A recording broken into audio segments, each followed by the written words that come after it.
Nivedita madam, ನಾವು cinema ನೋಡೋ, ಈಗ ನೀವು ನೋಡೋ ರೀತಿ ಬೇರೆ ಇರುತ್ತೆ, ನಾನು ನೋಡೋ ರೀತಿ ಬರುತ್ತೆ, ಅವ್ರು ನೋಡೋ ರೀತಿ ಇರುತ್ತೆ. ನನಗೆ ಇಷ್ಟ ಆಗುತ್ತೆ, ಅವ್ರಿಗೆ ಸ್ವಲ್ಪ ಇಷ್ಟ ಆಗಿರಲ್ಲ, ನಿಮ್ಗೆ ಸ್ವಲ್ಪ ಓಕೆ ಅನ್ನೋ ಥರ ಇರುತ್ತೆ. ಈಗ ಒಂದೇ ಸತಿ ಗುರು ಸಿನಿಮಾನೇ ಚೆನ್ನಾಗಿಲ್ಲ, ನೋಡಬೇಡಿ, ಅದನ್ನ ನೋಡಿ ಯೂಸೇ ಇಲ್ಲ ಅಂತ ಮೆಸೇಜ್ ಪಾಸ್ ಮಾಡ್ತಿದ್ದಾರೆ. ಕನ್ನಡ ಸಿನಿಮಾ ಇಂಡಸ್ಟ್ರಿ ಅದು ಜಾಸ್ತಿ ಆಗ್ತಾ ಇದೆ, ನಿಮ್ ಗಮನಕ್ಕೂ ಬಂದಿರುತ್ತೆ. ನಾಟ್ ಜಸ್ಟ್ ಕನ್ನಡ, ಎಲ್ಲ ಲ್ಯಾಂಗ್ವೇಜಸ್ ಅಲ್ಲೂ ಅದು ಆಗ್ತಿದೆ ಮೇಡಮ್. ಓವರ್ ಆಲ್ ಅದೊಂದು ಆಗ್ಬಿಟ್ಟಿದೆ.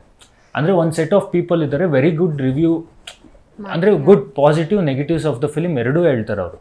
ಅಂಡ್ ಅವ್ರು ಹೇಳ್ತಾರೆ, ಇದು ನಿಮಗೆ ಬಿಟ್ಟಿದ್ದು, ನೀವು ಈ ಥರ ವರ್ಗದವರಾಗಿದ್ರೆ ಈ ಟೆಸ್ಟ್, ಇವಾಗ ಮಾಸ್ ಇಷ್ಟ ಆಗಿದ್ರೆ ಈ ಸಿನಿಮಾ ನೋಡಬೇಡಿ, ನಿಮ್ಮ ಕ್ಲಾಸ್ ಇಷ್ಟ ಆಗಿದ್ರೆ ಇದು ನಿಮ್ಗೆ ಅಷ್ಟ ಆಗೋದಿಲ್ಲ. ಅವ್ರೆಲ್ಲ ಥರದ್ದು ರಿವ್ಯೂ ಕೊಡ್ತಾರೆ. Constructive criticism is good.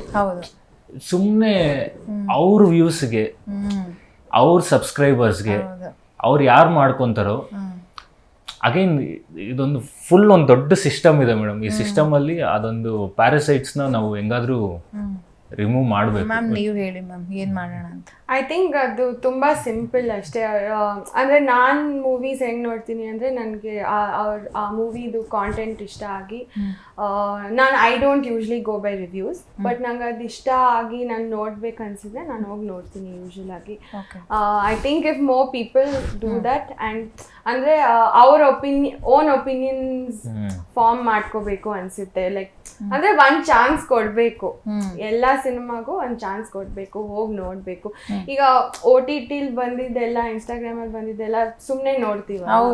Same thing, ಒಂದು ಒಳ್ಳೆ ಸಿನಿಮಾ ಆಮೇಲೆ ಒಳ್ಳೆ ಕಂಟೆಂಟ್ ಬರ್ತಾ ಇದ್ರೆ ಒಂದು ಚಾನ್ಸ್ ಕೊಟ್ಟು ನೋಡಾದ್ಮೇಲೆ ಒಪಿನಿಯನ್ಸ್ ಫಾರ್ಮ್ ಆಗಬೇಕು. ಮೋರ್ ಓವರ್ ಟಿಕೆಟ್ ತಗೊಂಡು ಒಂದು ಆಡಿಯನ್ಸ್ ಬಂದು ಒಂದು ಬಾಯಿಗೆ ಬಂದಿದ್ದು ಬೈಲಿ, ನಿನ್ಗೆ ರೈಟ್ಸ್ ಇದೆ. ನೀನ್ ಟಿಕೆಟ್ ಕೊಟ್ಟು ತಗೊಂಡು ನೀನ್ ಬೈ ಮಾಡಿ ಬಂದು ನೀನ್ ಹೇಳ್ತಿದ್ಯಾ, ನೀನ್ ನೋಡಿ ಬಂದು ಹೇಳ್ತಿದ್ಯಾ. ನೋಡ್ದೆ ಮಾಡೋದು ಅದು ಸುಮ್ಮನೆ ನಮ್ಗೆ ಇಂಡಸ್ಟ್ರಿಗೆ ಲಾಸ್ ಅಷ್ಟೇ. ಹೌದೌದು, ಇದಕ್ಕೆ ನಮಗೂ ನೋವಿದೆ, ಅದು ನಮ್ಗೆ ಈ ತರ ಮಾಡೋದು. ಯಾಕೆ ಪಾಪ ಒಂದು ಸಿನಿಮಾ ಏನೇ ಮಾಡ್ಲಿ, ಅವ್ರೇನೋ ಅದು ಗೆಲ್ಲೋದು ಸೋಲೋದು, ಬಟ್ ಜನರಿಗೆ ಮನೋರಂಜನೆ ಕೊಡೋಣ ಅಂತ ಮಾಡಿರ್ತಾರೆ. ಪ್ರೊಡ್ಯೂಸರ್ ಕೂಡ ಅದಕ್ಕೆ ಜನರು ಇಷ್ಟ ಪಡ್ಲಿ ಅಂತಾನೆ ಮಾಡಿರ್ತಾರೆ. ಬಟ್ ಅವ್ರಿಗೆ ಗೊತ್ತಿಲ್ಲ, ಎಲ್ಲರೂ ಒಳ್ಳೆ ಸಿನಿಮಾ ಅಂತಾನೆ ಮಾಡಿರ್ತಾರೆ, ಯಾರು ಕೆಟ್ಟ ಸಿನಿಮಾ ಅಂತ ಯಾರು ಮಾಡೋದಿಲ್ಲ. ಕೆಟ್ಟ ಸಿನಿಮಾ ಮಾಡೋಕೆ ತಗೋ ₹2 ಕೋಟಿ ಯಾರು ಹಾಕಲ್ಲ. ಎಸ್, ಸಂಕಷ್ಟದ ನಡುವೆ ಒಂದ್ ಕಡೆ ಸಿನಿಮಾ, ಒಂದ್ ಕಡೆ ಅಲ್ಲಿ ಅಮೆರಿಕದಲ್ಲಿ ಏನಾದ್ರು ಹೇಳ್ಬಹುದಾ, ನಂಗೆ ಗೊತ್ತಾ ಇಲ್ಲ ಅದನ್ನ ಏನಾದ್ರು, ಯಾಕಂದ್ರೆ ಜನ ನೋಡ್ತಾರೆ. ಆ ಟೈಮ್ ಹೆಂಗ್ ಫೇಸ್ ಮಾಡಿದ್ರಿ ನೀವು ಅಂತ ಹೇಳಿ? ಅಂದ್ರೆ ಅಪ್ಪನೇ ಎಲ್ಲ ಇಂಟರ್ವ್ಯೂಸ್ ಅಲ್ಲಿ ತುಂಬಾ ಹೇಳ್ಬಿಟ್ಟಿದ್ದಾರೆ, ಜನ ಆದ್ರೂ ಫೇಸ್ ಮಾಡಿದ್ರಿ. ಬಟ್ ಹೌದು, ಅಂದ್ರೆ ವಾಟ್ ಎವ್ರಿ ಫ್ಯಾಮಿಲಿ ಹೆಂಗೆ ಡೀಲ್ ಮಾಡುತ್ತೆ, ನಾವು ಹಂಗೆ ಡೀಲ್ ಮಾಡಿದ್ವಿ. ಓಕೆ, ನಿಮ್ಗೆ ಆ ಟೈಮಲ್ಲಿ ಫೋನ್ ಎಲ್ಲ ಮಾಡ್ತಿದ್ರೆ ಅಲ್ಲಿಂದಾನೆ ಸಿನಿಮಾದೆಲ್ಲ ಕೇಳ್ಕೊತಿದ್ರೆ? ಅಂಡ್ ಒಂದು ಇದು ಹೇಳ್ಬೇಕು, ನಮ್ಮ ಫಿಲಿಮ್ ಪೋಸ್ಟ್ಪೋನ್ ಆಗಿದ್ದು, ಡಿಲೇ ಆಗಿದ್ದು ಈ ರೀಸನ್ ಇಂದ ಅಂತೂ ಅಲ್ಲ. ಇಟ್ ವಾಸ್ ನಮ್ದು ಕಾಲ್ ಇತ್ತು, ಸಮ್ಮರ್ ಹಾಲಿಡೇಸ್ ಬರ್ಬೇಕು ಅಂತಾನೆ. ದೀಪಾವಳಿಗಿತ್ತು, ಸ್ವಲ್ಪ ಪುಷ್ ಆಯ್ತು. ದೆನ್ ಸಮ್ಮರ್ ಹಾಲಿಡೇಸ್ ಬರ್ಬೇಕಂತಾನೆ ಮುಂಚೆ ಪ್ಲಾನ್ ಇತ್ತು. ಅಂಡ್ ಇವ್ರು ಅಲ್ಲೋಗಿದ್ದು, ಇವ್ರ ಮನೆ ಸಮಸ್ಯೆ, ಅಣ್ಣ ಸಮಸ್ಯೆ, ಸಿನಿಮಾಗೆ 1% ಅಫೆಕ್ಟ್ ಆಗ್ಲಿಲ್ಲ.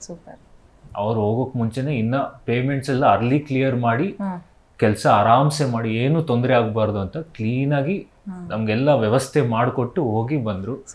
ಅಂಡ್ ಮೇಡಮ್ ರೆಗ್ಯುಲರ್ ಅಪ್ಡೇಟ್ಸ್ ಏನ್ ನಡೀತಿದೆ, ಹೆಂಗಾಗ್ತಿದೆ ಅನ್ನೋದು ಒಂದು ಫಾಲೋ ಅಪ್ ಇರ್ತದೆ, ಕೇಳ್ತಾ ಇದ್ರು. ಸೂಪರ್. ಗೀತಕ್ಕ ಮತ್ತೆ ಶಿವಣ್ಣ ನಿಮ್ ಜೊತೆ ಈ ಸಿನಿಮಾದ ಬಗ್ಗೆ ಏನಾದ್ರು ಮಾತಾಡಿದಾರ ಅಂತ ಹೇಳಿ? ಅಂದ್ರೆ ನಂಗೆ ಒಂದು ಖುಷಿ ಏನಾಗೋದಂದ್ರೆ, ಆ ಮಾರಲ್ ಸಪೋರ್ಟ್ ಕೊಡ್ತಾರಲ್ಲ ಎವ್ರಿ ಟೈಮ್.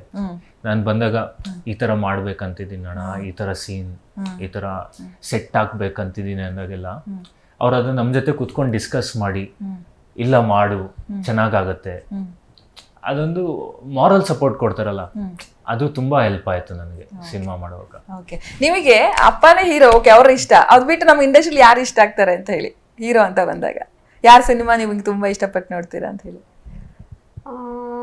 ನಂಗೆ ಚಿಕ್ಕಪ್ಪ ಇಷ್ಟ, ತುಂಬಾ ಇಷ್ಟ ಆಗ್ತಾ ಇದ್ರು. ಆಮೇಲೆ ರಕ್ಷಿತ್ ಶೆಟ್ಟಿ ಸೂಪರ್, ಅಂಡ್ ಯಶ್, ಎಲ್ಲರೂ ಎಲ್ಲಾರು ಒಂದೊಂದು ಸಿನಿಮಾ, ಎಲ್ಲಾರು ಸಿನಿಮಾ ಇಷ್ಟ.